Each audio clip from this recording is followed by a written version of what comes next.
आइए बच्चों, आज हम बिहार बोर्ड क्लास 10th का जो बुक है जिसका नाम है दरक्षा, उसका हम एक चैप्टर देखने वाले हैं जिसका नाम है निगारे अजीम। तो आइए हम शुरू करते हैं। निगारे अजीम अहद हाजिर की एक अहम अफसाना निगार है। बच्चों, अहद का मतलब होता है ज़माना और हाजिर का मतलब होता है अभी, मतलब अभी जो जो काल, अभी का काल, मतलब जो ज़माना अभी चल रहा हो। निगारे अजीम अहद हाजिर की एक अहम अफसाना निगार है। कह रहा है कि निगारे अजीम जो हैं, जो ज़माना अभी चल रहा है उसकी एक अहम अफसाना निगार है। एक प्रमुख, अहम का मतलब होता है प्रमुख, अफसाना निगार मतलब होता है कहानी, एक प्रमुख कहानीकार हैं। उनका असल नाम मलकए मेहर निगार है। बच्चों, मलका नहीं, मलकए मेहर निगार है। इनका जो असल नाम है, निगारे अजीम का असल नाम है मलकए मेहर निगार। कलमी नाम निगारे अजीम है, लेकिन कलमी नाम का मतलब होता है बच्चों की शेरो शायरी कहानियों में जो अपना नाम इस्तेमाल करती थी वो निगारे अजीम करती थी। वह उर्दू दुनिया में मशहूर व मकबूल है। कह रहा है कि वह उर्दू दुनिया में बहुत ही फेमस है। मशहूर व मकबूल मतलब फेमस है। उर्दू के अलावा इन्होंने ड्राइंग और पेंटिंग में भी एमए किया। उर्दू तो ये जानती ही थी, साथ में इन्होंने ड्राइंग और पेंटिंग में भी एमए किया। हाँ बच्चों, ड्राइंग और पेंटिंग में भी एक पढ़ाई है, इसमें भी हमें डिग्री मिलती है। तो वही कह रहा है, उर्दू के अलावा इन्होंने ड्राइंग और पेंटिंग में भी एमए किया। इन्होंने सआदत हसन मंटू की अफसाना निगारी का तनकीदी जायजा पेश करके जामिया मिल्लिया इस्लामिया से PhD की डिग्री हासिल की। बच्चों, यहाँ पर एक लफ्ज है, वर्ड है तनकीद। बच्चों, तनकीद का मतलब होता है किसी की कमी या खराबी को उजागर करना। जो कोई व्यक्ति अगर कोई काम कर रहा है तो उसमें क्या कमी है, क्या बुराई है, उसको दिखाना ताकि वो सुधार सके। तो वही कह रहा है कि इन्होंने सआदत हसन मंटू की अफसाना निगारी। सआदत हसन मंटू जो अफसाना, जो कहानी लिखते थे, तो उन कहानी में वो क्या गलती करते थे उनको ये मतलब हाईलाइट करती थी और मतलब सुधारने के लिए उनको कहती थी। बच्चों, आज भी अगर फिल्में बनती हैं तो फिल्मों का रिव्यू होता है। रिव्यू का मतलब होता है वो जो फिल्म बना है उसमें क्या कमी है, क्या खराबी है। तो जहाँ पर भी कमी या खराबी लगती है तो फिर उसको सुधारा जाता है। तो उसी प्रकार पहले अफसाने लिखे जाते थे। तो मतलब ऐसा तो है नहीं कि अफसाना निगार मतलब सीधे अल्लाह यहाँ से आ गया है। मतलब इंसान है, गलती तो होगी ही। तो गलती जो होती थी तो उसको हेडलाइन करना, उसको मतलब पॉइंट आउट करना ही तनकीद कहलाता है। और ये जो काम है तनकीद निगारी कहलाता है। तो वही कह रहा है, इन्होंने सआदत हसन मंटू की अफसाना निगारी का तनकीदी जायजा पेश करके जामिया मिल्लिया इस्लामिया से PhD की डिग्री हासिल की। इस वक्त ख्वातीन अफसाना निगारों में उनकी ख़ास पहचान यूँ भी बनती है। मतलब ये जो हैं ख्वातीन अफसाना निगार, मतलब महिला जो कहानीकार हैं। ऐसा नहीं है कि केवल पुरुष ही कहानी लिखते थे, महिलाएं भी कहानी अब जहाँ पढ़ते हैं। ऐसा थोड़ी ना है कि केवल लड़के पढ़ते हैं, लड़के भी पढ़ती हैं। तो उसी प्रकार कहानी सिर्फ मतलब कहा जाता है कि मतलब मर्द नहीं लिखते हैं, औरतें भी लिखती हैं। तो उनमें और औरत जितनी भी अफसाना निगार थी उनमें वो अपना नाम बना ली थी। अफसाना निगारों में उनका ख़ास पहचान यूँ भी बनती है कि उन्होंने ख्वातीन के जज्बातों, महसूसात और उनके मसाइल पर मुतअद्दिद अफसाने लिखे हैं। बच्चों, ख्वातीन मतलब महिला, जज्बातों महसूसात का मतलब होता है बच्चों इमोशन और फीलिंग। अब मसाइल का मतलब होता है प्रॉब्लम। मसला की जमा होता है मसाइल, मसाइल नहीं मसाइल। पर मुतअद्दिद का मतलब होता है विभिन्न प्रकार के। तो मतलब ये हुआ कि ये जो अफसाना लिखती थी वो औरतों के मसाइल पर थी। औरतों का मसाइल, औरतों का प्रॉब्लम क्या है, उनको घर से बाहर नहीं निकलने दिया जाता था। मतलब पढ़ने का अधिकार नहीं, कहीं जाने का अधिकार नहीं, पुरुषों से उनको नीचा समझा जाता था। तो इन सब जो प्रॉब्लम है उस पर वो कहानी अफसाने लिखती थी। जबरो इस्तेहसाल और मौजूदा मुआसरे की इंसानियत सोच सूरत हाल पर उन्होंने नहायत असर अंगेज अफसाने लिखे हैं। कह रहा है कि जबरो इस्तेहसाल, जबर का मतलब होता है ज़बरदस्ती, इस्तेहसाल का मतलब होता है शोषण।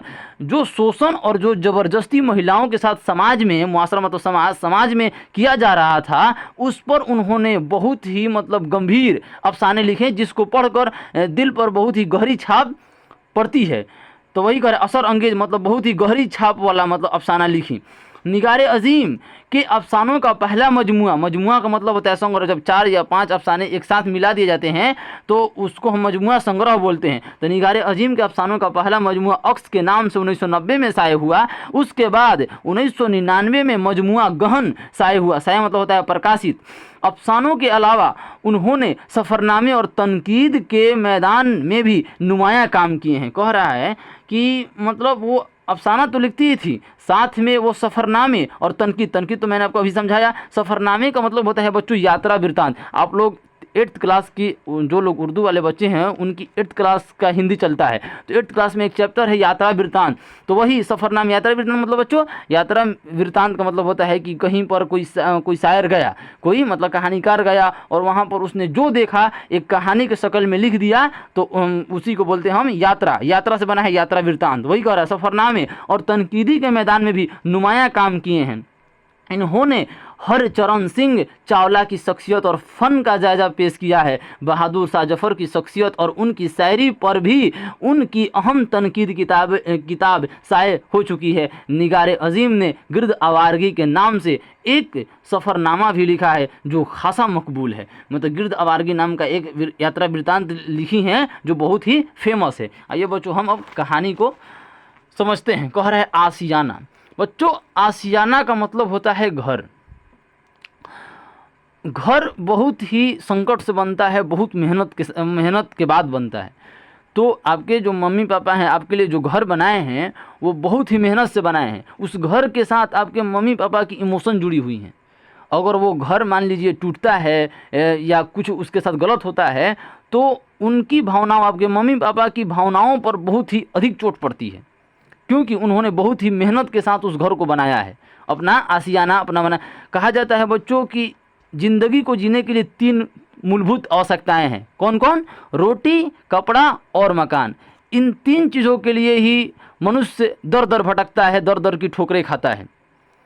आप लोग नज़र दौड़ाइए। रोटी पेट भरने के लिए, कपड़ा पहनने के लिए, तन ढकने के लिए, और मकान रहने के लिए। ये 3 ही तो ज़रूरतें हैं जो बहुत ही हर इंसान के पास होनी चाहिए। तो रोटी तो है, मकान, हाँ हर इंसान के पास रहने का मकान होना चाहिए, और मकान बहुत ही मेहनत के बाद बनता है। तो इसीलिए बच्चों हमारे दुनिया में 3 मूलभूत आवश्यकताएं हैं, रोटी, कपड़ा और मकान। इसके लिए ही इंसान दर दर की ठोकरें खाता है, देश से विदेश कमाने जाता है। और ये वही अब आगे अब समझिए चैप्टर को। अपने बड़े बेटे सिराज और बहू इरफाना के साथ रहते हुए कई बरस बीत गए थे। हर तरह का सुख चैन था। यहाँ दोनों हर वक्त हर बात का ख्याल रखते, हर तरह के ऐशो आराम और मोहब्बतों से नवाजते। 2 प्यारे प्यारे पोते भी अल्लाह ने अता किए। अदनान तकरीबन 9 बरस का हो गया था और फरहान अभी 5 बरस का। दोनों स्कूल जाते, दादा दादी से मोहब्बत करते, पोकेमॉन, ही मैन और बेस्लेट के किस्से सुनाते। ये कार्टून का नाम है। लेकिन उन सब के बावजूद अंदर ही अंदर एक तरह का खालीपन, उदासी और उकताहट सी भरी रहती थी। बच्चों आप लोग जिस घर में रहते हैं उस घर, मान लीजिए आप नानी घर जाते हैं या कहीं और जाते हैं, तो आपको बेचैनी सी लगती है कि कब हम अपने घर चले जाते हैं। तो वही उसी से ये जो मतलब कह रहा है कि जो इस कहानी में 2 लोग रहते हैं, मियाँ बीवी, तो ये लोग अपना घर जो ये लोग बनाए थे उसको छोड़कर अपने बेटे और बहू घर चले जाते हैं। तो बच्चों अपना घर ही होता है। तो वही कह रहा है उदासी और उकताहट सी भरी रहती है। अभी मैंने आपको समझाया ना, कभी कभी यह उदास घुटन बन जाती है और यह सोचने पर मजबूर कर देती है कि आखिर ऐसा क्यों। मेरे शौहर बरकत अली सिद्दीकी एक अच्छे ओहदे का मतलब होता है पोस्ट, अच्छे ओहदे पर फाइज थे। अपना छोटा सा मकान था, अल्लाह का दिया सब कुछ था। हमारे 2 बच्चे थे, दोनों की परवरिश और आला तालीम में उम्र का पहिया इतना तेज चला कि एहसास ही नहीं हुआ कि कब बूढ़े हो गए। हाँ बच्चों की सेवा करने में माता पिता इतने लीन हो जाते हैं कि वो उनका जीवन का चक्र कब निकल जाता है, कब वो जवान से बूढ़े हो जाते हैं पता ही नहीं चलता है। मतलब अल्लाह का वो सब दिया हुआ है कि मतलब बच्चों से बहुत अधिक प्यार करते हैं। इसलिए बेटी रुकैया की जिम्मेदारी से सुबकुदोस का मतलब होता है उनकी शादी, मतलब रिटायर। सुबकुदोस हुए और सिराज की बंगलौर मुलाजमत लगी। मतलब रुकैया, इनकी बेटी का नाम रुकैया था, उसकी इन लोगों ने शादी कर दी थी और इनका बेटा का नाम था सिराज और वो बंगलौर मुलाजमत मतलब नौकरी करने लगा था। तो अकेलेपन ने घेर लिया। बेटी की शादी कर दी है, बेटा बंगलौर चला गया, तो अब तो मियाँ बीवी अकेले ही रहे, तो घेर लिया। रुकैया अपने ख़ानदान के साथ खुशो खुरम होता है बच्चों, खुशो खुरम और आबाद थी।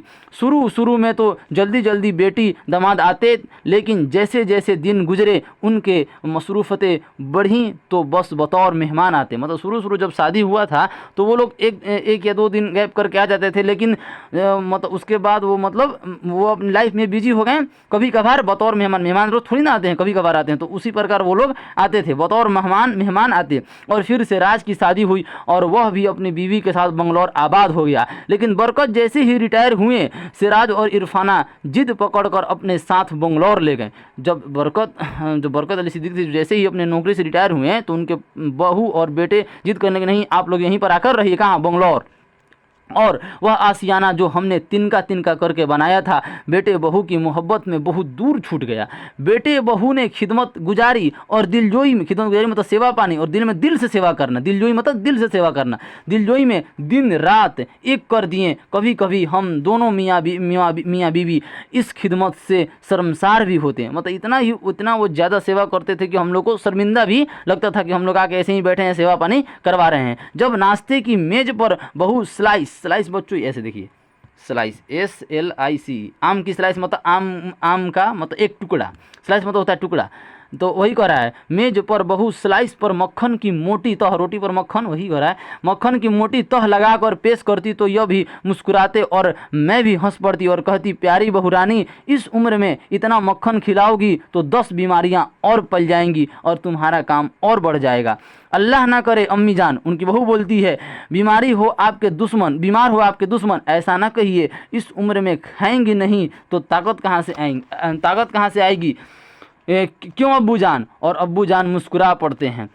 खाने पीने और फल फ्रूट से लेकर रोज़मर्रा की तमाम जिम्मेदारियों और ज़रूरतों का वह पूरा ख्याल रखते। मतलब उनके जो बेटे और बहू थे वो हर तरह के सुख और आराम उनको देते थे। कौन? किसको? अपने पेरेंट्स को। कुछ वक्त पोतों के साथ बातें करने, उनके खेल सीखने में गुजर जाता। सिराज ऑफिस चला जाता, बहू घर के और बाहर के कामों में मसरूफ़ रहती। नए ज़माने की होते हुए भी वह पुरानी कदरों से जुड़ी हुई थी। वाकई सिराज की पसंद लाजवाब थी। मतलब सिराज खुद से शादी किया था, मतलब लव मैरिज। दोनों में कभी कभी तकरार भी होती, क्योंकि इरफाना घर की ना होकर मुलाजमत भी करना चाहती थी। मतलब कभी मियाँ बीवी में तो लड़ाई होता ही है, तो उनके बीच लड़ाई इसलिए होता था कि जो मतलब इरफाना थी, सिराज की बीवी, वो कहती थी कि मैं नौकरी करूँगी। ये भी पागल थी। मतलब नौकरी, मतलब बाहर की दुनिया बच्चों सेफ है नहीं, मतलब बाहर की धूल, बस में धक्के खाना मतलब नहीं हो सकता है। लेकिन जिद कर, कोई लड़की रहती है मजबूरी में करती है तो चलो भाई उसका तो मतलब ठीक है, लेकिन शौक से तो ये तो पागल ही है। मुलाजमत भी करना चाहती थी, जबकि सिराज इसे गैर ज़रूरी समझता था। गैर ज़रूरी तो है ही, सही बात है। उसे अल्लाह ने अच्छी मुलाजमत और हर आराम मुहैया किया था और वह इरफाना को खामखा नौकरी के जोखम में नहीं डालना चाहता था। सही बात है बच्चों, इतना आसान नहीं है बाहर की ज़िंदगी। इब्तदा में बंगलौर आकर उनके साथ रहना बहुत अच्छा और खुशगवार लगा। ना खाने पकाने की फिक्र, ना दाल दलिए का हिसाब, ना पास पड़ोस और आने जाने वालों का झंझट। लिफ्ट से 7वीं मंजिल पर चढ़ते और उतरते। किस फ्लैट में कौन रहता है, क्या करता है, मुर्दा या जिंदा, कौन जाने। बहुत कोशिश करती बहू कोई काम करने दे, लेकिन वह हाथ ही लगाने ना देती। हाँ बच्चों, कहा जाता है कि शहरों में इंसान रहते हैं और गाँव में इंसानियत। ऐसा इसलिए क्योंकि शहर में आपसे कोई पूछने वाला नहीं है आप कहाँ के हैं, आपका तबीयत खराब हुआ कोई आपसे पूछने भी नहीं आएगा। लेकिन वहीं अगर गांव में आपका तबीयत खराब होता है तो अगल बगल वाले आपसे पूछने आ जाएंगे आपको क्या हुआ है। वो मतलब डॉक्टर के पास भी ले जाएंगे। आप वहाँ पर आपका तबीयत खराब है, आप मर जाएंगे, 10 दिन के बाद आप उन लोगों को पता चलेगा कि जब बदबू आने लगेगी लाश की, तब पता चलेगा कि कोई मर गया है। तो इसलिए कहा जाता है कि शहर में इंसान रहते हैं और गाँव में इंसानियत। बहरहाल दिल चाहता कि बरकत और सिराज की पसंद की डिश मतलब खाना, डिश मैं भी बनाऊं। कौन? उनकी माँ बनाऊं। लेकिन इरफाना इतने प्यार से मना करती कि मैं खामोश हो जाती। क्या अम्मी जान, सारी उम्र तो हो गई आपको काम करते पकाते खाते, बस अब आपके आराम के दिन हैं। बहुत अच्छी थी। सिराज बताते हैं आप बहुत काम करती थी, बहुत अच्छे खाने पकाती थी, लेकिन अब नहीं, अब मैं हूँ ना। यार ये कितनी औसम है यार। और मैं किचन से बाहर निकल आती। सिराज भी इरफाना की ज़बान बोलने लगता, अम्मी आप आराम कीजिए, आप काम क्यों करती हैं, इरफाना को परेशानी होगी तो नौकर रख लेगी।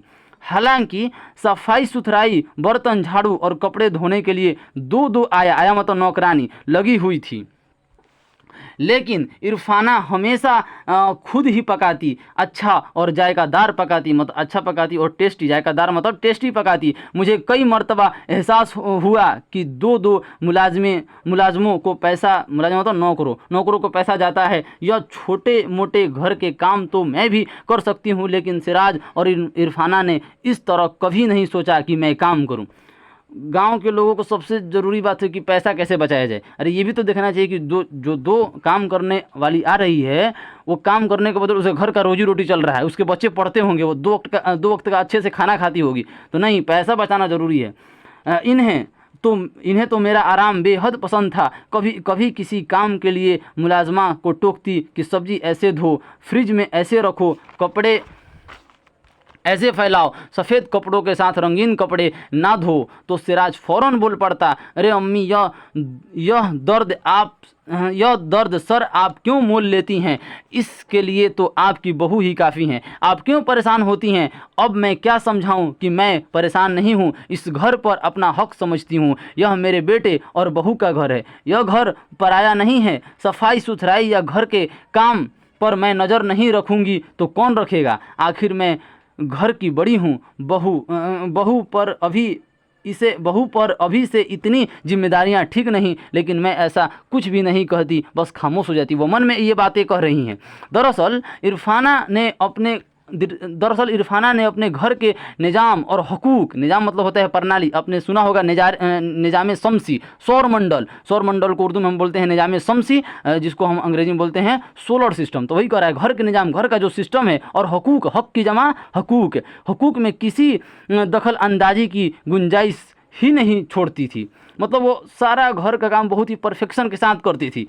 मैं शिकायत करती भी तो किस बात की, मतलब जब कमी लगता है तब तो इंसान शिकायत करता है, तो किस बात की शिकायत करे जब वो सारा काम परफेक्ट करती थी। इसलिए इन दोनों ने बड़ी इज्जत, मोहब्बत और एहतराम के साथ मेहमानों की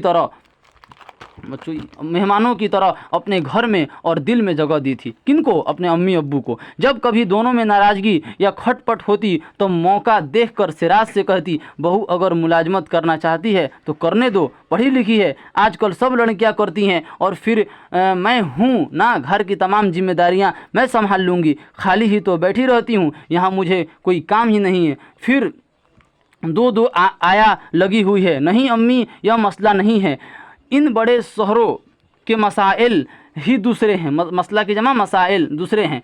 दिन भर बसों और ट्रेनों में धक्के खाने पड़ते हैं, और भी कई बातें हैं, और फिर खुदा ना खास्ता कोई परेशानी हो तो चलो ठीक है, मेरा प्रमोशन होने वाला है, मेरी सैलरी और बढ़ जाएगी, और फिर कौन सा बहुत बड़ा कुंबा है हमारा। कुंबा मतलब बहुत बड़ा परिवार कौन सा है, आप हैं, अब्बू हैं, हम हैं और ये हैं। मतलब इतना बड़ा थोड़ी ना है कि इनको भी नौकरी, लेकिन ये पागल थी, इसको क्या ज़रूरी है नौकरी करने का, जब घर में सब चीज़ भरा हुआ है तो क्या ज़रूरी। लेकिन ये तो मतलब लड़कियों की दिमाग और समुंदर की गहराई, इनका कोई था ही नहीं है कितने गहरे हैं। सिराज के दलाइल, दलील की जमा दलाइल, सिराज के दलाइल सुनकर मैं खामोश हो जाती और बहू भी बोल पड़ती, अम्मी आप फिक्र ना कीजिए, इनकी अकल में मेरी बात आएगी ही नहीं। क्यों आएगी? सही तो बेचारा कह ही रहा है कि बाहर जाने से क्या मिलेगा, जब सब कुछ घर में भरा हुआ है तो बाहर जाकर क्या फ़ायदा। दिन यूँ तो बहुत आराम से गुजर रहे थे, लेकिन दिल की नैया डोलती रहती। बरकत भी बेटे के यहाँ बज़ाहिर खुश और मुतमईन नज़र आए, मुतमईन मतलब संतुष्ट नज़र आए, लेकिन उनकी बेचैनी मेरी नज़रों से पोशीदा ना थी। पोशीदा का मतलब होता है बच्चों छुपे रहना। मतलब मैं बाहर से वो अच्छे दिख रहे थे, कौन? सिराज के अब्बू बरकत अली सिद्दीक की, लेकिन अंदर ही अंदर उनको मतलब खालीपन काट रहा था, क्योंकि वो अपना जो घर मेहनत से बनाए थे उसको छोड़ के दूसरी जगह आए थे। आप जब अपने घर से दूर जाते हैं तो पता चलता है, तो उसी पर को तो मतलब 2 साल 3 साल मतलब अपने बेटे बहू घर हैं, तो उनको अपना घर कितना याद आता होगा। तो अंदर ही अंदर उनको मतलब खालीपन का एहसास हो रहा था। वही कह रहा है, पोशीदा ना थी, बेचैनी, मतलब अंदर ही अंदर वो बेचैन थे। बेचैनी मेरे नज़रों से पोशीदा ना थी। ये कौन कह रही है? उनकी बीवी। तो बीवी ही तो समझ पाएगी अपने शौहर को माँ के बाद। मैं बरकत के मिजाज को बहुत अच्छी तरह जानती थी।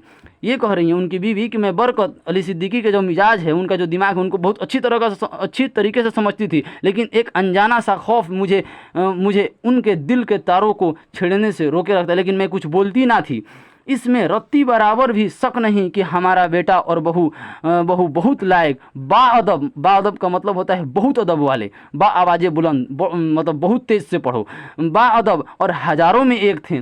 हमें तो उन पर फ़क्र होना चाहिए था, उनके गुण बयान करने चाहिए थे, जैसे इरफाना अपनी सहेलियों से हमारे गुण गाती थी, लेकिन हमें इतना मौका भी कहाँ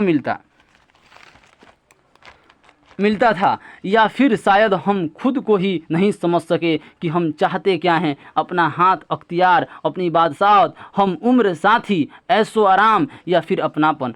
बच्चों, दूसरा का घर दूसरा ही होता है और अपना घर अपना ही होता है। कहा जाता है कि हर कोई अपने घर का बादशाह होता है। एक आदमी जब कमाने के लिए जाता है तो बाहर वो भले मजदूर क्यों ना हो, लेकिन अपने घर का बादशाह होता है।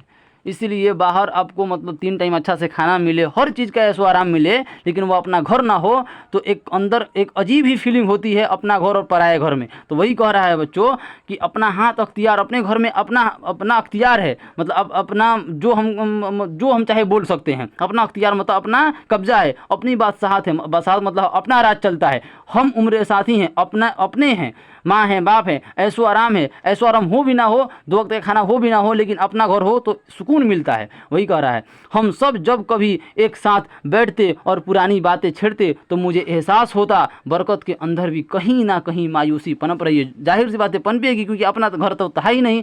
ना जाने वह क्या सोचते रहते थे। और फिर एक रोज़ वह खुद ही बोल पड़े, थक गया हूँ मैं आराम करते करते और किताबें पढ़ते पढ़ते। वो बोले कि मैं एकदम थक चुका हूँ आराम करते। यहाँ पर मुझे मतलब बहुत ही घुटन सी महसूस हो रहा है। मुझे यहाँ आने के बजाय कहीं कोई काम या नौकरी करना चाहिए था। हाँ, जो ज़िंदगी भर काम किया हो, वो मतलब जो इंसान काम करने वाला हो वो 1 सेकंड भी बेकार नहीं बैठ सकता है। तो वही कह रहा है, बजाय कहीं कोई काम या नौकरी करनी चाहिए थी। शायद हमने यहाँ आकर गलती कर दी जरीना। हाँ, बरकत अली सिद्दीकी की बीवी का नाम जरीना। यह हमारा घर नहीं है, यह तो बेटे और बहू का घर है। हम तो इस घर के मेहमान हैं, और मेहमान तो 2 दिन का होता है, बरसों का नहीं। इसी मेहमानी में 2 बरस गुजार लिए हमने, बहुत हुए हैं 2 बरस। अब मैं बीमार सा हो गया हूँ।